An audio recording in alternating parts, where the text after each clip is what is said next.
Bismillahirrahmanirrahim. Assalamualaikum warahmatullahi wabarakatuh. Jumpa lagi bersama Sinar Teknik Channel. Semoga kawan-kawan semua dimanapun berada senantiasa diberikan kesehatan, dimudahkan dalam setiap urusan dunia dan akhirat. Amin. Kawan-kawan, di depan saya ada sebuah kulkas. Ini saya sedang mengerjakan kulkas 2 pintu. Ini awalnya hanya maksudnya ini problemnya di masalah kebocoran ya. Ada bocor di penyambungan pipa di bagian sambungan, terus di bagian filter juga.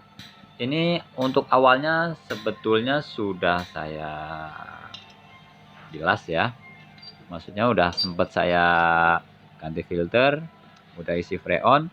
Cuma memang saya buat ngetes nggak saya flashing kawan ya, karena awalnya tuh saya nggak mau ngambil gambar karena saya nggak bawa tripod. Ini aja kan saya sambil megang sambil sambil ngerekam ya kawan ya. Nah, jadi setelah saya isi freon, ternyata dia buntu. Nah, sekarang akhirnya saya flashing ya kawan ya. Jadi meskipun awalnya bocor, lebih baik memang pengerjaannya memang harus di flashing kawan ya, kapilernya. Untuk cara memflashing pipa kapiler kawan-kawan bisa lihat sendiri, tuh ya. Dikasih tozen untuk pipa hisapnya ya. Tadi untuk bagian pengisian freon di pentilnya udah ditutup, jadi secara otomatis yang menghisap pipa kapiler kawan ya. Nanti setelah menghisap atau misalnya metil sudah terhisap di pipa kapiler, kita tunggu sekitar 10 sampai 15 menit lah biasanya. Kadang juga 20 menit. Sampai nanti dia keluar di pipa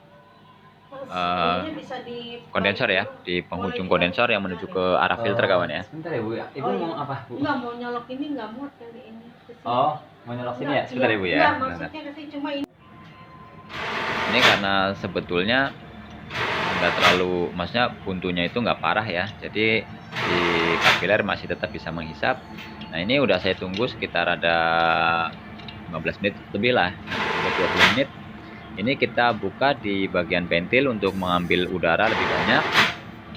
Nah, kawan-kawan bisa lihat ya, tozennya sudah mulai netes ya di pipa kondensor. Tuh, sudah ngalir. Kita press terus. Kita cek. Kalau memang dia terlalu kotor atau terlalu banyak oli, jadi metil atau tozen yang kita atau yang dihisap melalui pipa kapiler harus agak banyak kawan ya. Tapi kalau misalnya pada saat tozen yang dikeluarkan dari kondensor olinya nggak terlalu banyak, terus sudah kering, benar-benar kering, nggak ada oli, berarti udah cukup lah gitu kawan. Makanya saya flashing, untuk flashing yang parah gitu, yang paling parah untuk kulkas itu biasanya pernah sampai 5 botol saya kawan. Pernah, karena saking parahnya gitu untuk ngeflashing pipa kapiler sama evaporator gitu kawan, juga kondensor. Ini memang nggak terlalu parah, nggak, maksudnya olinya nggak banyak, tapi tetap bikin dia tuh tersumbat gitu kawan. Dan setelah saya cek, tersumbatnya bukan karena dari pengelasan atau pipa kapiler yang lubangnya terlalu kecil, enggak. Memang benar-benar dari ya penyedatan lah intinya lah. Tersumbat dari entah itu kapiler atau evaporator ya. Yang pasti sih kapiler, karena evaporator di sini kan besar untuk kulkas 2 pintu. Jadi yang pasti di kapiler tersendat. Nah, kita langsung aja. Nanti setelah kering, benar-benar kering, nanti kita langsung pasang untuk filternya ya kawan. Jadi untuk kawan-kawan yang baru melihat video ini bisa disimak ya baik-baik supaya nggak gagal paham cara untuk flashing. Jadi kalau menurut saya nih, hanya menurut saya ya, setiap teknisi pasti punya teknik yang berbeda-beda, tapi tujuannya tetap sama, untuk memperbaiki gitu kawan ya. Kalau untuk saya lebih memang kalau pada saat memperbaiki kulkas maupun freezer, meskipun itu hanya bocor, baiknya emang di flashing kawan. Ini sudah dipasang untuk filternya. Ini saya sedang proses vakum body kawan ya. Nah, cara melihat vakum body itu begini ya, seperti itu kawan ya. Kalau masih ada gelembung, berarti dia anginnya masih ada. kalau misalnya nanti gelembungnya sudah habis, berarti angin yang di dalam itu ya sudah habis. Nah, kalau seandainya gelembungnya itu nggak habis-habis, tandanya itu masih ada kebocoran. Entah itu di instalasi, pipa kondensor, evaporator, atau jangan-jangan ada kebocoran di selang manifold gitu kawan ya. Jadi kawan-kawan harus diperhatikan. Untuk proses vakum body seperti ini sebetulnya singkat ya, sekitar 5 menit biasanya sudah hampa udara. Cuman saya ada dua kali flushing, maksudnya 2 kali vakum body. Pertama, kita vakum body untuk mengeluarkan angin. Setelah angin hampa udara, kita masukkan freon. Kita masukin freon sedikit untuk ngeflushing lah, maksudnya gitu. Untuk ngeflushing takutnya masih ada angin sedikit gitu kan. Jadi benar-benar yang keluar itu nanti freon murni, bukan angin lagi gitu kawan. Jadi dua tahap gitu kawan ya. Nanti setelah freon, maksudnya setelah terakhir nih freon yang udah keluar udah hampa udara, barulah kita segel gitu kawan. Sistem kerja saya. Untuk teknisi yang lain ya saya nggak tahu kan gitu. Ini setelah kita segel, untuk proses pengisian freon saya selalu seperti ini kawan. Jadi setelah tersegel nih ya, kita lepas stekernya, cabut stop kontak stekernya, kan posisi mesin mati kawan ya. Baru kita buka freonnya. Kita buka freon dalam keadaan mesin mati ya. Dibuka sampai ke 60 PSI biasanya kawan ya. Sampai ke 60 PSI. Jadi gini kawan, biarpun misalnya ini sampai 60 PSI, tapi sebetulnya dia itu belum sampai 60 PSI karena freon itu pasti ada pengepresan di dalam gitu kawan. Jadi kita isi 60, mungkin kalau kita tungguin 5 menit pasti dia turun begitu. Karena dia itu mengisi ruang yang kosong. Mengisi ruang yang kosong yang misalnya pipa kapiler itu dia memerlukan waktu, butuh waktu. Makanya kalau misalnya kita isi 60 PSI, kita tungguin aja misalnya ini tungguin 5 menit, biasanya dia pasti turun. Entah dia jadi 50 atau 45 gitu kawan.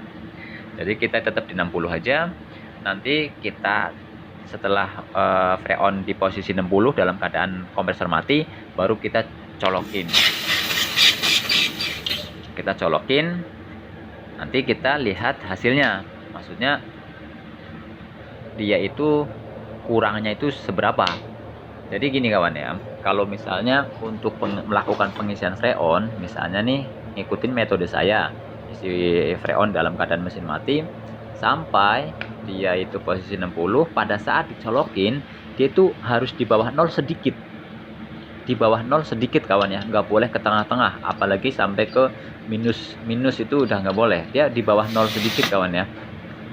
Kalau misalnya pengisian dari mati itu, dari kompresor mati udah 60 PSI, ketika dihidupkan kompresornya, dia itu paling kalaupun misalnya turun di bawah 0 PSI sedikit aja ya, sedikit aja kawan. Jadi nggak terlalu banyak. Kalau misalnya dia itu turunnya terlalu banyak, berarti tandanya itu masih ada kebuntuan. Jadi si kompresor itu menghisap terus. Jadi kalau untuk melakukan pengisian freon kulkas itu jangan nafsu, maksudnya jangan nafsu isi terus, jangan. Kita diamkan begitu.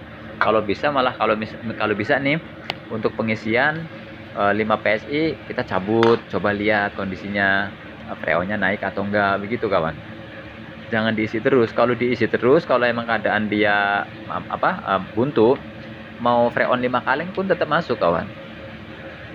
Gitu. Jadi caranya begitu kawan ya, untuk melakukan pengisian freon biar nggak mubazir freonnya kebuang sia-sia gitu kawan ya. Nah, tadi cabut kan udah naik freonnya, udah maksudnya dalam keadaan 60 PSI. Nah kita running kan, kita lihat kawan,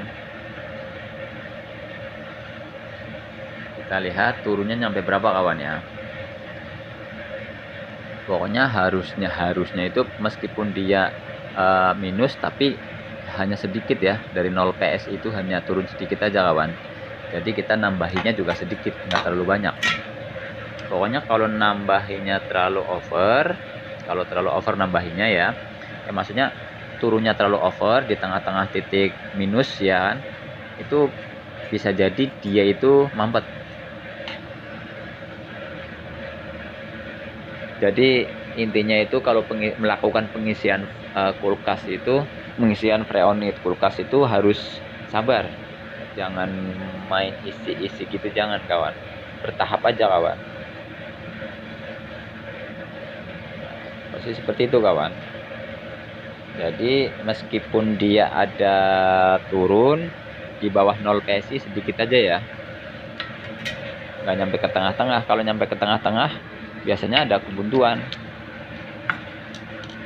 Karena saya juga sebelumnya melakukan seperti ini juga yang tadi gitu kan, saya nggak ambil gambar, cuma kan memang karena nggak di flashing aja kawan, jadi dia tetap gagal. Gagalnya bukan masalah pengisian freonnya, masalah kebuntuan di kapilernya kawan.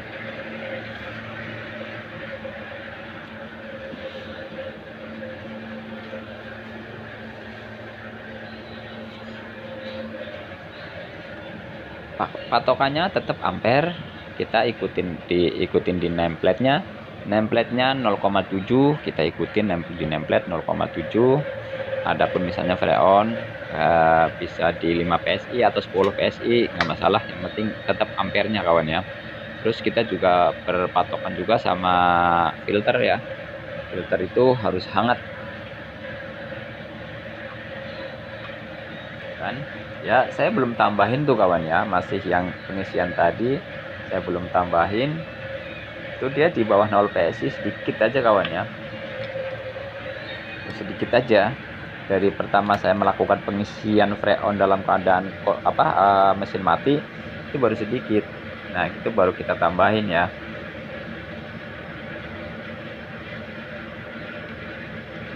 Jadi ini bukan semata-mata saya bikin konten bohong-bohongan, enggak lah, enggak begitu kawan. Meskipun saya ilmu secuil, tapi saya juga kepingin punya sedikit ilmu tapi bermanfaat gitu kawan. Terutama untuk kawan-kawan yang baru belajar di dunia pendingin, khususnya di kulkas, yang menurutnya sebagian teknisi bilangnya kulkas lebih ribet dan sebagainya. Ya, caranya seperti itu kawan ya, sama-sama belajar. Setiap ya maksudnya saya melakukan pengisian freon kulkas maupun freezer selalu seperti itu, metodenya selalu seperti ini kawan. Saya isi dalam keadaan kompresor mati sampai 60 PSI 50 PSI baru dirunningkan gitu kawan. Nanti baru nambahinnya setelah nambahin lagi tuh setelah ngelihat kondisinya nanti turunnya di berapa begitu kawan. Kita tambah sedikit lagi biar dia naik dulu. Yang pasti fokus di ampere juga. Kalau misalnya dia minus, ampernya tuh turun. Ampernya tuh turun terus. Misalnya dia standarnya udah di 0,7 nih, terus turun terus, dia malah ngisep, maksudnya dia malah turun terus ke 0,5, itu tandanya ngisep, tandanya ngisep terus kawan. Itu malah tandanya buntu. Dia harus ampere tuh harus stabil dia. 0,7 ya 0,7 aja, tetap standby di situ. Kalau dia nyampe turun terus berarti tandanya mampet.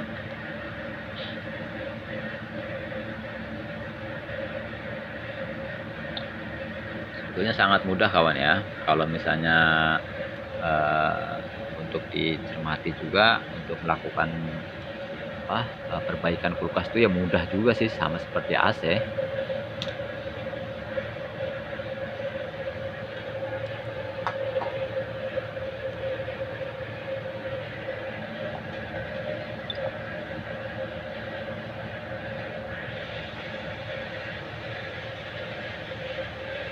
Kita juga meskipun sudah wirawiri megang begini, pada saatnya kita pas dapat unit yang anggaplah merepotkan, ya kadang ada gagalnya juga kawan, ada gagalnya juga.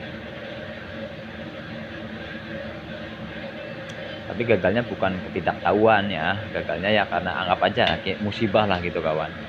Ini udah harusnya bisa, tiba-tiba nggak bisa begitu. Naik kawan ya, segitu. Nambahinnya nggak banyak kawan.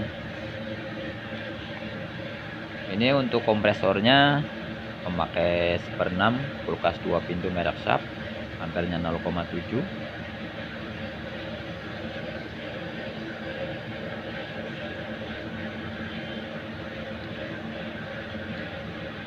Nanti setelah dirasa ini udah oke, udah maksudnya udah benar-benar udah cukup dari semuanya, dari freon, ampere, dan meratanya di bagian kondensor.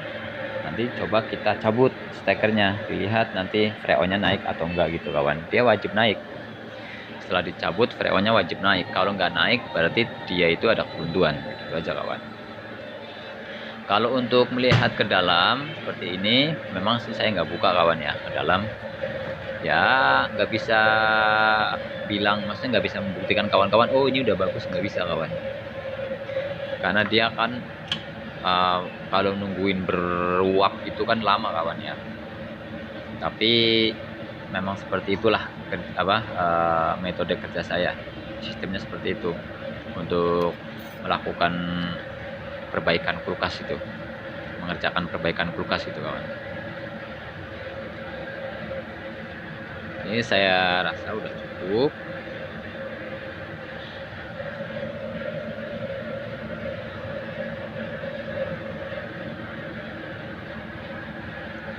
Filternya sudah hangat, benar-benar sudah hangat.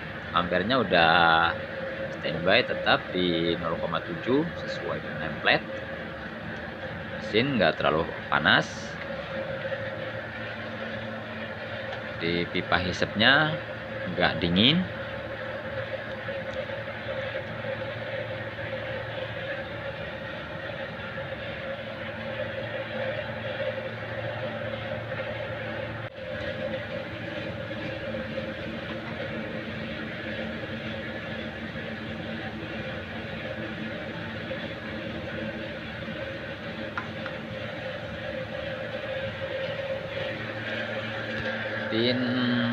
Di 5 PSI lebih ya. Ini kameranya flashnya mati, memang kita nggak ada persiapan, baterainya lowbat. Nah kita cabut karena dirasa sudah cukup untuk memastikan kalau freon itu bisa kembali merata ya. Karena kalau misalnya yang gagal itu ketika dicabut ya dia nggak mau naik gitu kawan. Lihat bisa naik kawan ya. Kalau tadi pada saat pengerjaan pertama ketika steker saya cabut, dia stuck aja di 10 PSI, udah nggak bisa naik lagi. Jadi ketika freon stuck di 10 PSI nggak bisa naik, kan tandanya kan dia kan freon itu kan tertahan di pipa, anggaplah tertahan di filter. Jadi dia itu nggak bisa mengisi instalasi nyampe ke pipa hisap. Jadi secara otomatis ketika konverter dinyalakan, dia berat, nggak bisa, karena dia masih tertahan di pipa dorong gitu kawan. Ini setelah seperti itu udah oke lah, kita bisa cabut, beres-beres, kita sudah selesai, dan sepertinya sudah cukup ya video dari saya kawan. Semoga bermanfaat. Wassalamualaikum warahmatullahi wabarakatuh.